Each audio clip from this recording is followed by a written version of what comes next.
وعلى آلہ واصحابہ اجمعین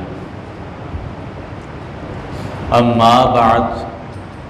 قال اللہ تعالی فی القرآن المجید والفرقان الحمید وَإِذَا لَقُوا الَّذِينَ آمَنُوا قَالُوا آمَنَّا وَإِذَا خَلَوْا إِلَى شَيَاطِينِهِمْ قَالُوا إِنَّا مَعَكُمْ إِنَّمَا نَحْنُ مُسْتَهْزِئُونَ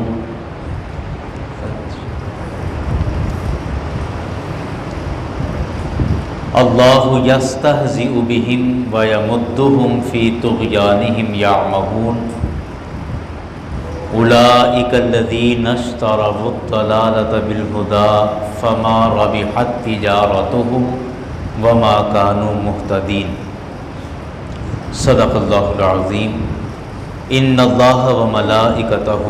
یصلون علی النبی یا ایہا الذین آمنوا صلوا علیہ وسلموا تسلیما۔ سب احباب کے پڑھ لیجیے الصلاۃ والسلام علیک یا رسول اللہ، الصلاۃ والسلام علیک یا نبی اللہ، الصلاۃ والسلام علیک یا شفیع المذنبین وعلی آلک واصحابک یا رحمۃ للعالمین۔ سامعین ذی وقار، آج درس شعور قرآن کی یہ نشست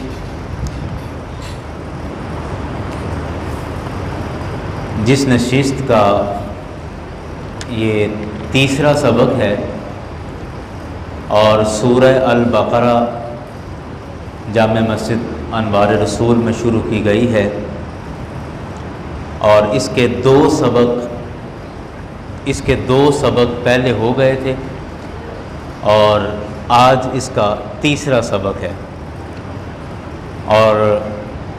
ہر مہینے کا پہلا جمعہ آپ احباب کو یاد دہانی کے لیے عرض کر رہا ہوں، عشاء کی نماز کے بعد اپنی مسجد میں درس قرآن، درس شعور قرآن ہے، اور الحمدللہ آج طلباء کی کثیر تعداد اور دوست احباب کثیر تعداد میں تشریف لائے ہیں، اور میں بالخصوص خوش آمدید کہتا ہوں حاجی رانا سرفراز صاحب سلطانی، آپ تشریف لائے ہیں، ہم آپ کو خوش آمدید کہتے ہیں، اور میاں صغیر احمد صاحب آپ تشریف لائے ہیں ماشاءاللہ، اور ہمیشہ کی طرح شانہ بشانہ آپ کی محبتیں اور آپ کا سلوک اور پیار رہا، اللہ تعالیٰ اس کو سلامت رکھے۔ مولانا عالم اکمل صاحب تشریف لائے، مولانا مشتاق رضا صاحب اور مولانا حافظ محمد طیب صاحب امام جامع مسجد بابا فتح شاہ رحمۃ اللہ علیہ، اور سب سے بڑھ کر آپ اہلیان محلہ اور بالخصوص اپنے امام و خطیب اس جامع مسجد کے برادر مکرم حافظ محمد بوٹا عابد صاحب، جنہوں نے ہر دفعہ جب بھی ملاقات ہو یا جس انداز سے بھی بیٹھنا ہو محبتوں اور شفقتوں سے نوازا ہے۔ اللہ تعالیٰ ان کو ہمیشہ سلامت رکھے، اور آپ احباب ہم سب کی الحمدللہ، میں اکثر یہ بات عرض کرتا ہوں کہ ہماری ایک دوسرے سے ہماری زندگیوں میں ملاقاتیں ہوتی رہتی ہیں، کہیں کوئی شادی بیاہ کے پروگرام پر ملاقات ہو گئی، کہیں کوئی جلسے پر، سیاسی جلسے پر ملاقات ہو گئی، کہیں کوئی ویسے کوئی اجتماع تھا، گلی میں ملاقات ہو گئی، بازار میں ملاقات ہو گئی، لیکن قربان جائیں اس ملاقات پر کہ یہ جو میرا اور آپ کا ملنا ہے، اس ملنے کا سبب قرآن پاک ہے، کہ یہ ملاقات قرآن پاک کے سبب سے ہوتی ہے۔ اور پھر دیکھیں یہ قرآن پاک یہ ملاقات کس مبارک جگہ پر ہے، اللہ تعالیٰ کے گھر میں اللہ کے کلام کو سمجھنے کے لیے یہ ملاقات ہوتی ہے۔ اللہ تعالیٰ اس ملاقات کو سلامت رکھے، اور اللہ تعالیٰ ہمیشہ اسی طرح ہمیں بڑھ چڑھ کر دین کی خدمت کی توفیق عطا فرمائے۔ سامعین ذی وقار، آج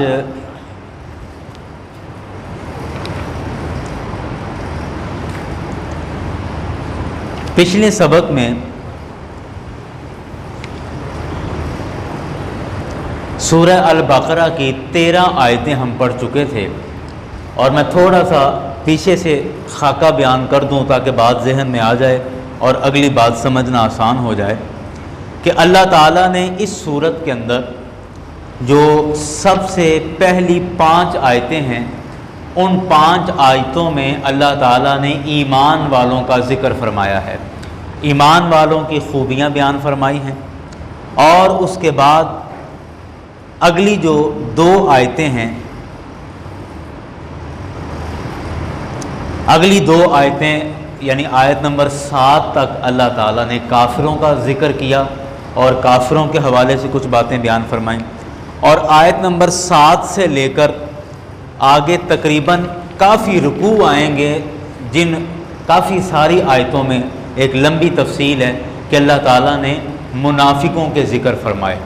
کہ منافقین کون ہیں اور رسول اکرم صلی اللہ علیہ وسلم کے دور میں ان کے کرتوت کیا ہوتے تھے اور یہ کس طرح کاروائیاں کرتے تھے۔ اس کی ایک تفصیل ہے اگلی آیتوں کے اندر، جن میں سے ہم 13 نمبر آیت تک پڑھ چکے تھے، اور آج ہم آیت نمبر 14 سے لے کر 20 تک، یہ تقریباً 7 آیتیں بنیں گی، یہ 7 آیتیں آج ہم پڑھیں گے۔ میں شروع کرتا ہوں۔ اللہ کریم نے منافقوں کی ایک اور نشانی اور علامت بیان فرمایا کہ ان کی ایک نشانی یہ ہے کہ وَإِذَا لَقُوا الَّذِينَ آمَنُوا قَالُوا آمَنَّا، کہ جب وہ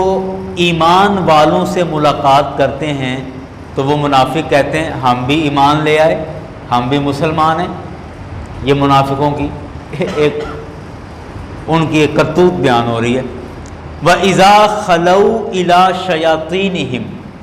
اور جب وہ اپنے شیطانوں کے پاس الگ ہوتے ہیں، جدا بیٹھتے ہیں، یا یوں کہہ لیجئے کہ پرسنل ملاقاتیں کرتے ہیں اپنے شیطانوں سے، قالوا، تو ان سے کہتے ہیں اِنَّا مَعَكُمْ، نہیں ہم تو تمہارے ساتھ ہیں۔ 2 باتیں ہیں کہ منافق جو گروہ تھا یہ کیا کرتے تھے کہ یہ ظاہری بات ہے وہ لوگ تھے جنہوں نے زبان سے کلمہ پڑھا تھا لیکن دل سے یہ کافر تھے۔ اب یہ حرکتیں کیا کرتے تھے کہ جب یہ مسلمانوں کے پاس بیٹھتے تو ان سے کہتے کہ ہم بھی قالوا آمنا، ہم بھی ایمان لے آئے، ہم سارے بھائی ہیں، مسلمان ہیں سارے، اس طرح کر کے مسلمانوں میں بھی گھس جاتے۔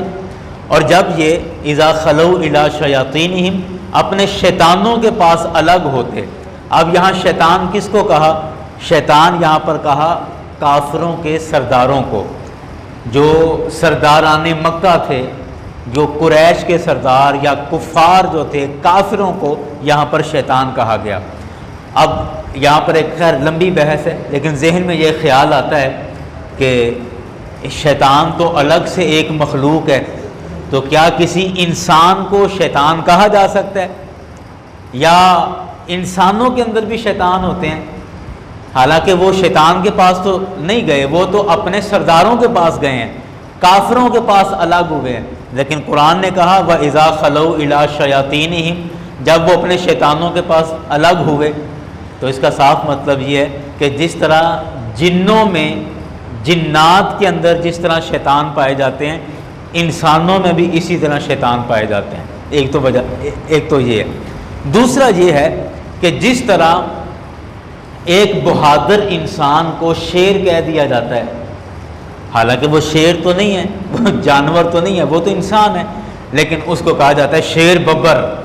بھی۔ کیوں کہا اس کو؟ جی یہ بڑا دلیر آدمی ہے، طاقتور آدمی ہے، بہادر آدمی ہے، اس لیے اس کو شیر کہہ دیا۔ تو اسی طرح جس طرح بہادر آدمی کو شیر کہہ دیا جاتا ہے، اسی طرح خبیث انسان کو شیطان بھی کہہ دیا جاتا ہے۔ اور یہاں پر جو اللہ نے فرمایا نا وَإِذَا خَلَوْا إِلَىٰ شَيَاطِينِهِمْ،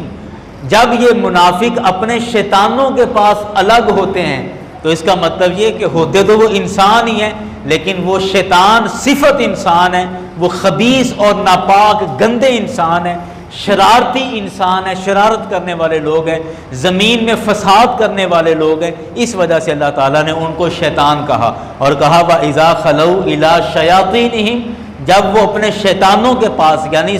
کافروں کے پاس جاتے ہیں تو ان سے کہتے ہیں قالو، ان سے کہتے ہیں انا معکم، ہم تمہارے ساتھ ہیں، یعنی ادھر بھی پورے اور ادھر بھی پورے، مسلمانوں کے ساتھ بھی پورے اور کافروں کے پاس گئے تو ان سے کہا کہ ہم تمہارے ساتھ ہیں۔ اور اچھا، اب اگلی بات یہ ہوئی کہ کافروں نے کہا کہ اگر تم ہمارے ساتھ ہو تو پھر مسلمانوں کے پاس کیا لینے جاتے ہو، زبان سے تم کلمہ کیوں پڑھتے ہو؟ تو کہنے لگے انما نحن مستہزئون، کہ وہ تو ہم ان سے مذاق کرتے ہیں، انما بے شک، نحن ہم، مستہزئون استہزاء کرتے ہیں یعنی مذاق اڑاتے ہیں، وہ تو ہم مسلمانوں کا مذاق اڑانے کے لیے جاتے ہیں ان کے پاس، باقی کس نے کلمہ پڑھا اور کون مسلمان، ہم تو تمہارے ساتھ ہیں، ہم تو کافر ہیں۔ اللہ اکبر، اللہ اکبر۔ یاران گرامی، آپ کو کچھ یاد آ بھی جائے گا کہ پیچھے بھی جہاں جہاں منافقوں کی جو علامت قرآن پاک نے بیان کی تھی، میں نے ہر اس علامت پر یہ توجہ دلائی تھی کہ ہمیں غور اس وقت یہ کرنا ہے کہ کیا یہ خرابیاں اور یہ خامیاں اب اس وقت ہمارے اندر تو نہیں پائی جا رہی، پھر ہی قرآن ہمارے لیے ہدایت ہوگا، ورنہ پرانے قصے کہانیاں سن کے اور اٹھ کر چلے گئے تو ہمیں تو کوئی فائدہ نہ ہوگا نا۔ ہمیں تو فائدہ تب ہے کہ جب یہ پہلے لوگوں کی باتیں سن کر ہم خود اس پر نصیحت حاصل کریں۔ اب دیکھیں، آج کل الیکشنز کے دور ہیں، کب ہوں گے یہ ایک الگ بات ہے، لیکن ایسا ہی لگتا ہے کہ قریب قریب الیکشن ہو جائیں گے، اور جن لوگوں نے الیکشنز لڑنے ہیں وہ الیکشن کی تیاریاں کر رہے ہیں، ملاقاتیں ہو رہی ہیں، جنازوں پر شرکتیں ہو رہی ہیں، اور صفوں پر دعائے خیر کے لیے بھی باقاعدہ جایا جا رہا ہے، اور باقاعدہ مطلب کمپین شروع ہوئے اور لوگ ملاقاتوں کے لیے جا رہے ہیں۔ اب اس کے اندر ہوتا کیا ہے کہ یہاں پر ہم لوگ جو عوام ہیں، جنہوں نے ووٹ دینا ہے، جو خود الیکشن نہیں لڑ رہے، بس جنہوں نے ووٹ دینا ہے، مطلب میں، آپ سب، ہم تقریباً سارے لوگ، ہم یہاں پر ایک بڑی خرابی اور بڑی غلطی کر رہے ہوتے ہیں۔ اور وہ غلطی کیا کرتے ہیں کہ ہمارے پاس ایک پارٹی کا آدمی آیا اور اس نے آ کے کہا جی اس دفعہ ووٹ مجھے دینی ہے، ہم کہتے ہیں جی جناب ووٹ ہی آپ کا ہے، اور کیسے ہو سکتا ہے، آپ کے بغیر ہم کہاں ووٹ اور کس کو دیں گے، آپ کو جناب، آپ کو تو آنے کی بھی ضرورت نہیں تھی، آپ بس فون کر دیتے، اتنا ہی کافی تھا، ووٹ تو آپ کے گھر کے علاوہ کہیں اور جا ہی نہیں سکتا۔ اچھا جی، یہ صاحب گزرے، اگلے دن اگلی پارٹی والا آیا، سیم یہی کہانی ہم اگلی پارٹی والے کو سنا دیتے ہیں، اسے کہا کہ جی تمہارے ساتھ ہے، اور نہیں جناب، ہمارے تو پرانے بزرگوں کے تعلقات ہیں، شروع سے آپ کو ووٹ دیتے آئے، اور یہ ہمارے جتنے بھی یہاں 10 12 20 گھر ہیں، یہ آپ کے علاوہ کس کو ووٹ دیں گے، یہ بھی مطمئن ہو کے چلا گیا۔ تیسرا بندہ آیا، اس کو بھی ہم یہی کہانی سناتے ہیں، اور یہی عادت ان منافقوں کی تھی کہ جو منافق مسلمانوں کے پاس بیٹھتے تھے اور کہتے تھے کہ ہم تو مسلمان ہیں، آپ کے ساتھ ہیں، اور ادھر کافروں کے پاس بیٹھتے تھے تو ان سے کہتے تھے ہم تو آپ کے ساتھ ہیں، کافروں کے ساتھ تو ہم مذاق کرتے ہیں، اور مسلمانوں کے ساتھ تو ہم مذاق کر رہے ہیں، ہم تو تمہارے ساتھ ہیں۔ یہی وہ حرکت تھی جو اس دور کے منافق کر رہے تھے، اور وہی سیم حرکتیں جو آج ہمارے معاشرے کے اندر پائی جا رہی ہیں۔ چند سال پہلے ہمارے ایک بزرگ تھے، انہوں نے مجھے ایک بڑی پیاری بات کہی، اور مجھے کہتے کہ سوال پوچھا، مجھے کہتے کہ مجھے بتاؤ کہ آپ کے پاس ایک پارٹی والا آئے، میں ان کی بات نہیں سناتا، ان کی بات بس دہراتا نہیں، آپ کو سنا دیتا ہوں، آپ سارے لوگ مجھے بتاؤ ایمانداری کے ساتھ، ہمارے پاس اگر ایک پارٹی کا بندہ آئے ووٹ لینے کے لیے اور آ کے کہے جی صاحب مجھے ووٹ دو، میں تمہارے پاس آیا ہوں،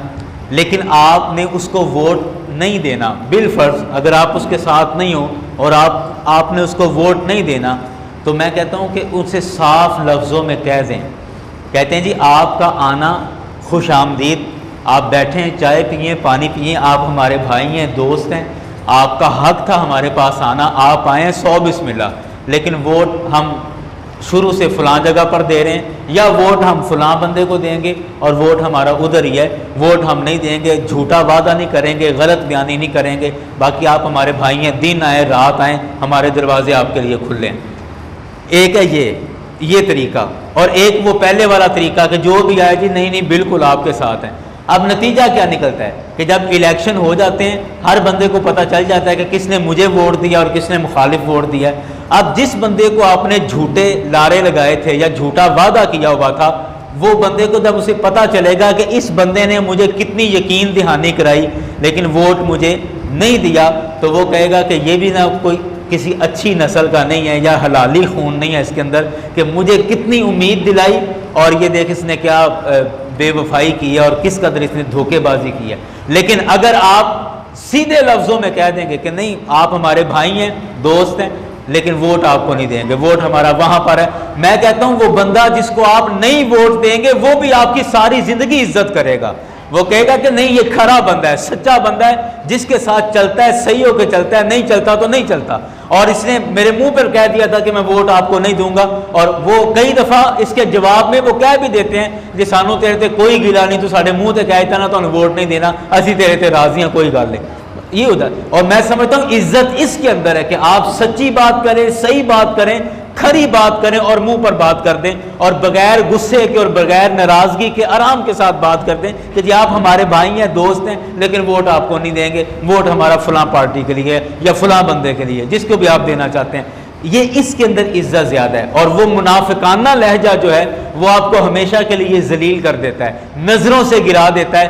آپ کا معیار وقار اور آپ کی عزت ملیا میٹ ہو جاتی ہے۔ کہتے ہیں یار بندہ ویسے تو بڑی باتیں کرتا ہے لیکن یہ ایک زبان پر نہیں ٹک سکتا اور اپنے وعدے پر نہیں یہ قائم رہ سکتا، اور یہ فراڈی جھوٹا آدمی ہے، آپ ہمیشہ کے لیے اپنی عزت خراب کر لیتے ہیں۔ اس لیے حق بات پر قائم رہنا اور اس پر ڈٹ جانا، دنیا کے اندر بھی اس میں عزت ہے اور آخرت کے اندر بھی اس میں عزت ہے، اور قرآن ہمیں یہی ہدایت کر رہا ہے۔ اور وہ منافقوں کی بات بتا کے کہ جب وہ ایمان والوں کے پاس، مسلمانوں کے پاس جاتے کہتے کہ ہم تو آپ کے ساتھ ہیں، اور ادھر جب کافروں کے پاس چلے جاتے تو کہتے کہ ہم تو آپ کے ساتھ ہیں، باقی مسلمانوں کے ساتھ تو ہم ایسے مذاق کر رہے ہیں، ان کے ساتھ تو ایسے چیزہ لے رہے ہیں، مذاق اڑا رہے ہیں ان کا۔ اللہ نے فرمایا اچھا تم ایمان والوں کا مذاق اڑاتے ہو، اللہ یستہزئ بہم، اللہ ان سے استہزاء فرماتا ہے۔ اللہ ان سے، یہاں پر میں مذاق کا لفظ نہیں بولنا چاہتا، اللہ تعالیٰ کے لیے مذاق کا لفظ بولنا میں سمجھتا ہوں یہ بڑا ہلکا لفظ ہے، لیکن مطلب اس کا وہی ہے کہ اللہ ان سے استہزاء فرماتا ہے، اللہ تعالیٰ ان سے استہزاء فرماتا ہے۔ وَيَمُدُّهُمْ، اور ان کو ڈھیل دیتا ہے، فی طغیانہم یعمہون، رسی ڈھیلی چھوڑ دیتا ہے کہ بھٹکو اپنی گمراہی کے اندر۔ آپ دیکھیں بعض دفعہ ایسا ہوتا ہے کہ انسان برے کام کرتا ہے، غلط کام کرتا ہے، لیکن پکڑا نہیں جاتا، اور معاشرے کے اندر اس کی عزت بھی قائم ہے اور وہ مسلسل غلط کام بھی کر رہا ہے، اور بندہ سمجھتا ہے کہ میں بڑا چاتر ہوں، میں بڑا چلاک ہوں، میں 2 نمبری بھی کر لیتا ہوں اور پکڑا بھی نہیں جاتا، سب کے سامنے حاجی صاحب اور سب کے سامنے میں ایک معزز آدمی اور ایک نیک اور متقی آدمی بھی بن جاتا ہوں، اور میں اندر کھاتے پورا سوٹا بھی مار لیتا ہوں۔ تو یہ چلاکی نہیں ہے۔ میں آپ کو چلاکی دکھا سکتا ہوں، آپ مجھے چلاکی دکھا سکتے ہیں، کیا ہم اپنے رب کو چلاکی دکھا سکتے ہیں؟ رب کو تو کوئی چلاکی نہیں دکھا سکتا، اس لیے اللہ نے فرمایا کہ یہ چلاکی نہیں ہے، یہ اللہ نے تمہاری رسی ڈھیلی چھوڑی ہوئی ہے، اللہ نے تمہیں ڈھیل دے دی ہے، مہلت دے دی ہے، رسی ڈھیلی چھوڑ دی کہ کر جو کرنا ہے، لیکن جس دن یہ رسی کھینچ لی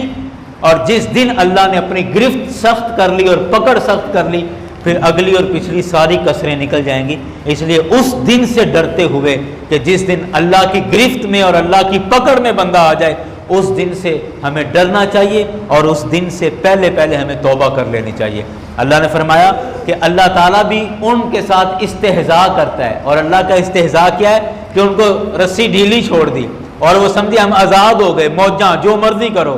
لیکن اللہ تعالیٰ ایک دم سے ان کی رسی کھینچے گا، ایک دم سے ان پر پکڑ کرے گا، گرفت میں ان کو لے کے آئے گا۔ اور قرآن پاک میں ایک اور جگہ پر رب کائنات نے فرمایا ان بطش ربک لشدید، کہ تمہارے رب کی پکڑ پھر بڑی سخت ہے۔ جب رب کی پکڑ آتی ہے تو پھر کوئی بچ نہیں سکتا، نہ کوئی چلاکیاں دکھا سکتا ہے، نہ کوئی 2 نمبری کر سکتا ہے، نہ کوئی فراڈ کر سکتا ہے، نہ کوئی چکما دے سکتا ہے، نہ کوئی دھوکہ دے سکتا ہے، کچھ بھی نہیں ہوگا۔ جب رب کی پکڑ آتی ہے تو پھر نمرود جیسے بڑے بڑے نامی گرامی بادشاہ، ان کے سر میں جوتے مارے جاتے ہیں اور جوتے مار مار کے ان کو مارا جاتا ہے، نمرود جیسے بادشاہ کو۔ آپ حیران ہوں گے کہ پوری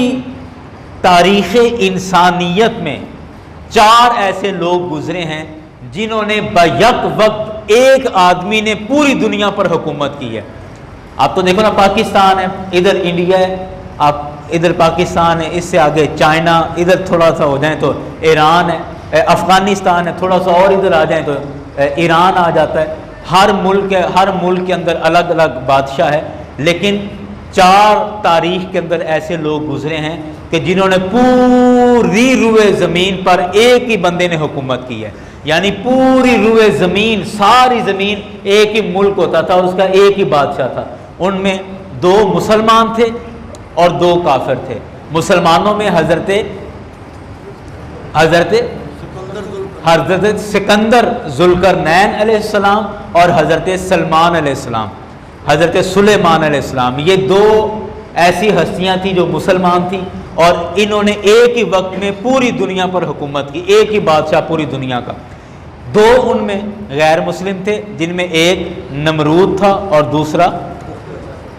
بخت نصر بھی کہتے ہیں، بخت نصر بھی کہتے ہیں۔ چلو، ایک بخت نصر تھا یا بخت نصر اس کا نام ہے، اور دوسرا تھا نمرود۔ اب آپ دیکھو، نمرود وہ بندہ ہے کہ جو پوری دنیا پر اکیلا حکمران ہے، اور آپ حیران ہوں گے کہ اس کی موت کیسے ہوئی کہ ایک مچھر اس کی ناک کے ذریعے اس کے دماغ میں گھس گیا۔ اب یہ اپنے نوکروں سے کہتا تھا کہ میرے سر میں جوتے مارو۔ جب جوتے مارے جاتے تھے تو وہ مچھر کی حرکت ختم ہو جاتی تھی،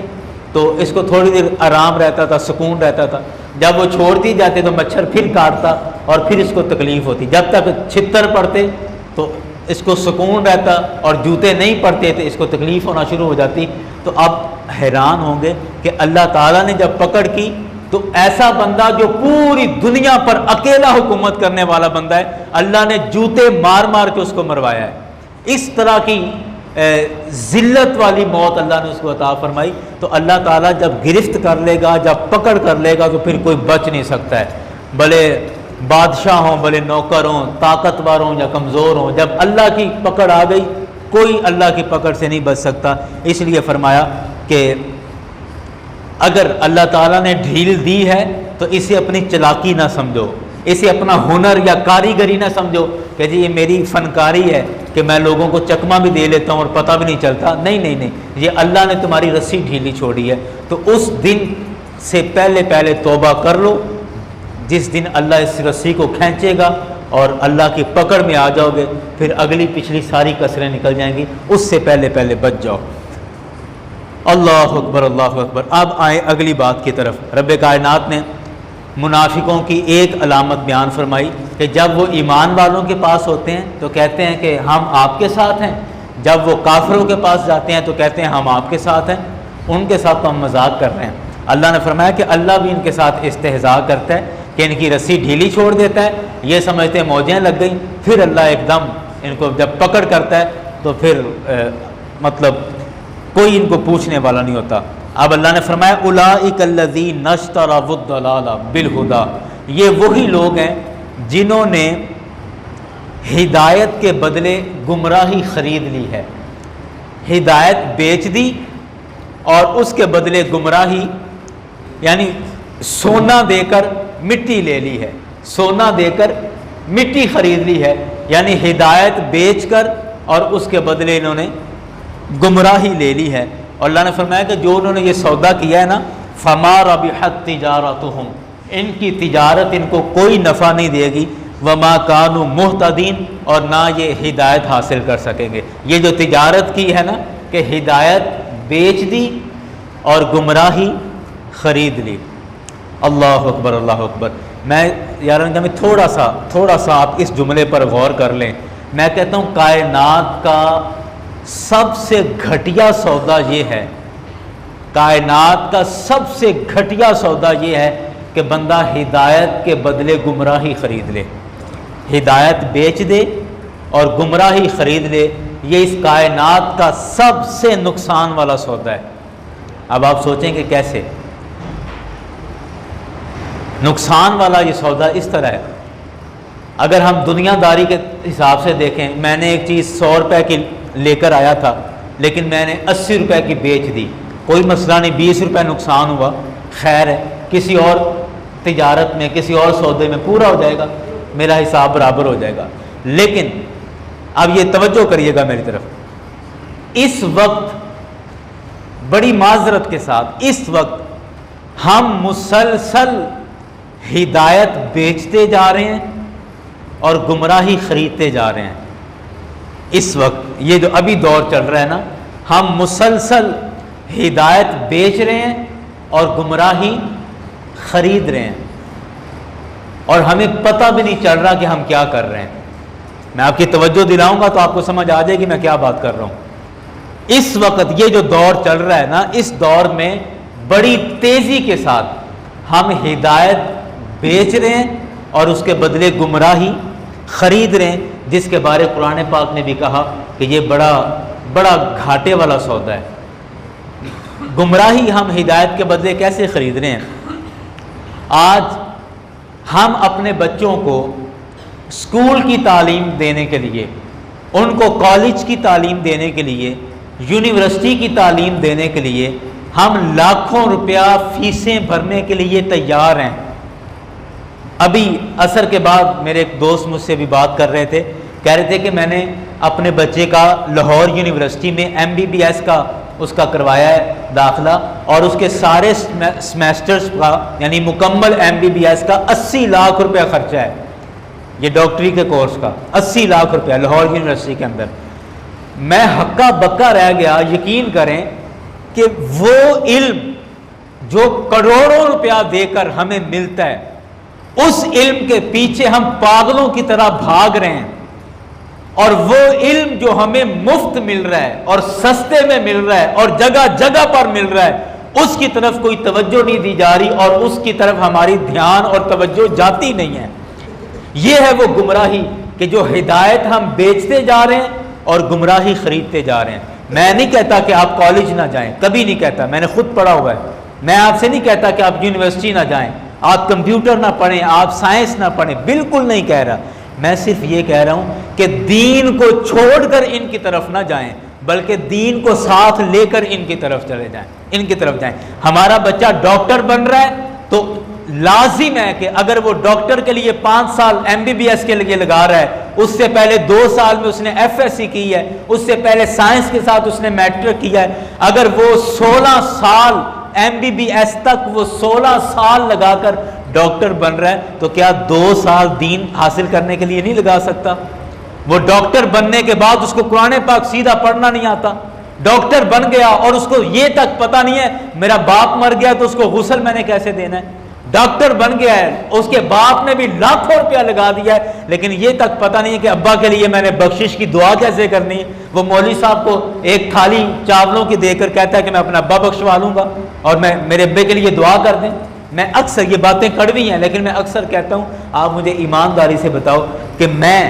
اپنے باپ کے لیے جس طرح دعا کر سکتا ہوں کوئی اور اس طرح دعا کر سکتا ہے میرے باپ کے لیے؟ بتائیں مجھے کہ جس طرح، جس درد کے ساتھ، جس اخلاص کے ساتھ میں اپنے والد کے لیے اللہ کی بارگاہ میں دعا کر سکتا ہوں، کیا آپ میں سے کوئی بندہ کر سکتا ہے؟ نہیں کر سکتا۔ تو آپ مجھے بتائیں کہ آپ کے باپ کے لیے جس طرح آپ دعا کر سکتے ہیں کوئی اور کر سکتا ہے؟ سوال ہی پیدا نہیں ہوتا، سوال ہی پیدا نہیں ہوتا۔ بڑے کوئی یہ کڑوی بات ہے، ناراضگی والی بات ہے، شاید کسی کو بری بھی لگے، لیکن یاد رکھیں کہ ہم اپنے بچوں کو کالج پڑھانے میں، یونیورسٹی پڑھانے میں لاکھوں روپیہ بھی خرچ کرتے ہیں اور دین سے اتنا دور کر دیتے ہیں بچوں کو کہ نتیجہ کیا نکلتا ہے کہ ان کو کلمہ تک صحیح پڑھنا نہیں آتا، قرآن تک صحیح پڑھنا نہیں آتا، انگلش وہ فر بول لیتے ہیں اور قرآن پاک کی آیتیں تک نہیں پڑھنی آتی۔ انگلش ان کو برطانیہ والی بھی آتی ہے، امریکن لہجہ بھی آتا ہے، برٹش لہجہ بھی ان کو آتا ہے، اور قرآن پاک کے آیت الکرسی تک کا ترجمہ نہیں پتا، سورہ فاتحہ کا ترجمہ نہیں آتا۔ تو یہ ہے وہ کہ ہم ہدایت بیچ کر گمراہی خریدتے جا رہے ہیں۔ یہ ہدایت تھی جس کو ہم نے بیچ دیا ہے، اور یہ ہم نے ان قرآن پاک کو مولویوں کے حوالے کر دیا ہے کہ مولوی صاحب پڑھیں، مولوی صاحب سمجھیں اور وہ اس کا مطالعہ کریں، قرآن کی تفسیریں خریدیں، وہ پڑھیں اور ہمیں بتانا ہے تو بتائیں، ہم سننا ہوگا تو سن لیں گے، نہیں سننا تو نہیں سنیں گے، ہمیں کوئی سروکار نہیں ہے۔ ہم صرف قرآن کو تب پڑھیں گے جب ابا جی کی فاتحہ پڑھنی ہے، قرآن کو تب پڑھیں گے جب گھر میں کوئی تنگی آ گئی تو بلا لو بچوں کو، یاسینیں پڑھوا لو۔ ہم قرآن کو صرف اس لیے استعمال کرتے ہیں، ہم قرآن پاک کو ہدایت کے لیے استعمال نہیں کرتے۔ اس لیے میں کہہ رہا ہوں کہ ہم نے ہدایت کے بدلے ہم گمراہی خریدتے جا رہے ہیں۔ ہدایت بیچ دی اور ہدایت ہم نے کیسے بیچی؟ ایک دیگ چاولوں پر ہم نے اس ہدایت کو بیچ دیا ہے کہ دیگ چاولوں کی اتار لو، مدرسے کے بچے بلا لو، وہ خود ہی قرآن پڑھیں گے، خود ہی دادا جی کے لیے بھی دعا کر دیں گے، ابا جی کے لیے بھی دعا کر دیں گے، تایا جی کے لیے بھی دعا ہو جائے گی، اور 8-10 ہزار کی دیگ اتارو اور سارا سلسلہ ختم کرو، اور خود اپنے بچے اور خود نہ دعا میں شامل ہونے کی توفیق ہے نہ خود قرآن پڑھنے کی توفیق ہے۔ تو یہ ہم نے ہدایت بیچی ہے، یہ ہم نے ہدایت بیچی ہے۔ دیگ کی چاولوں کی دیگ پر ہم نے ہدایت بیچ دی، ایک پلیٹ چاولوں پر ہم نے قرآن کو بیچا ہے۔ یہ ہم نے ہدایت بیچی ہے اور گمراہی خریدی ہے۔ مسٹر چپس ہمارے بچوں کو پورا یاد ہے، تھرسٹی کرو ہمارے 4تھی کلاس کے بچے کو یاد ہے، ٹوینکل ٹوینکل لٹل سٹار وہ چھوٹے سے بچے کو یاد ہے، اور اگر اسے کہیں سورہ والناس سناؤ، سورہ اخلاص آتی ہے، سورہ یاسین آتی ہے، سورہ مزمل آتی ہے، تو منہ بسورا بن جاتا ہے، اور ادھر ہیں نہیں جی یہ تو اب مولوی صاحب ہی بتائیں گے یہ کیا ہے۔ تو یاران گرامی، قرآن پاک میں بات بڑھتی گئی ہے، لیکن شاید میں جتنا چاہ رہا ہوں اتنا ہم مکمل نہیں کر سکیں گے، لیکن خیر رب کائنات نے ارشاد فرمایا کہ یہ وہی لوگ ہیں جنہوں نے بڑے گھاٹے کا سودا کیا ہے، بڑے گھاٹے کا سودا کیا ہے کہ ہدایت بیچ دی اور گمراہی خرید لی ہے، ہدایت بیچ دی ہے اور گمراہی خرید لی۔ اللہ اکبر، اللہ اکبر۔ اللہ نے فرمایا فما ربحت تجارتہم، یہ تجارت کوئی فائدہ نہیں دے گی، یہ تجارت جو تم نے کی ہے نا، یہ سودے بازی جو تم نے کی ہے کوئی فائدہ نہیں دے گی۔ وما کانوا مہتدین، اور نہ تم اس طریقے پر چل کر ہدایت حاصل کر سکتے ہو۔ ہدایت تمہیں بالآخر قرآن پاک سے ہی ملے گی، ہدایت تمہیں رسول پاک صلی اللہ علیہ وسلم کے طریقے سے بالآخر آ کر ملے گی۔ اس کو چھوڑ کر جدھر مرضی بھاگتے پھرو، ہدایت تمہیں وہاں پر نہیں ملے گی۔ اس لیے اے رب کائنات نے فرمایا وما کانوا مہتدین، نہ تم ہدایت پا سکتے ہو اور نہ یہ سودا تمہیں کبھی بھی فائدہ دے سکتا ہے۔ اب آگے اللہ تعالیٰ نے، میرے خیال بس کر دیں، ٹائم یہاں سے آگے بات پھر اگلے درس میں شروع کر لیں گے، بات کافی ہو گئی تھی، اور یہ ہم نے آیت نمبر، ویسے میں چاہ رہا تھا کہ آیت نمبر 20 تک پڑھ لیتے، لیکن آج کے درس میں ہم آیت نمبر 16 تک ہی پڑھ سکے ہیں، لیکن خیر جتنا بھی پڑھا بات سمجھ آنی چاہیے۔ اگر بات دل میں بیٹھی ہے اور سمجھ آئی ہے تو پھر 2 لفظ بھی کافی ہوتے ہیں۔ اللہ کریم کی بارگاہ میں دعا ہے کہ اللہ تعالی ہمیں قرآن کی ہدایتوں پر، قرآن کی ہدایات پر عمل کرنے کی توفیق عطا فرمائے۔ کسی پنجابی شاعر نے کہا کہ عقل مندانوں نکتہ کافی، لوڑ نہیں دفتر دی، کہ جس نے ماننا ہے، جس نے تسلیم کرنا ہے، جس نے عمل کرنا ہے، اس کے لیے ایک نکتہ ہی کافی ہے۔